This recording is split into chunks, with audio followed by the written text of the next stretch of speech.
যেই ফিলিস্তিনি ভাইদের উপরে হামলা হয়েছে, এই হামলা আমাদের হৃদয় হয়েছে।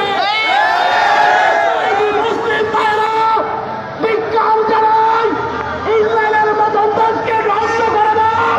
হে মহান রব্বুল আলামিন, আমরা মুসলমান ভাইরা এই মুসলমানদের জন্য আমাদের যতটুকু ন্যূনতম অধিকার আছে আমরা রাজপথে থেকে জিহাদের ঘোষণা দিয়ে এই মুসলিম উম্মাহকে এক কাতারে এসে ইসরায়েলের বিরুদ্ধে যুদ্ধ ঘোষণা করছি।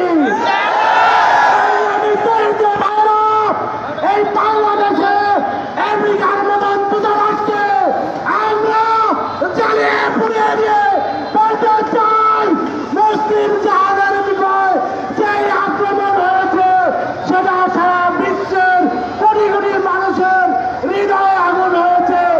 আমরা মুসলিম ভাইরা সবাই এক হয়ে ইসরায়েলের যত পণ্য আছে আমরা বাংলাদেশে তা বয়কট করবো। আসসালাম।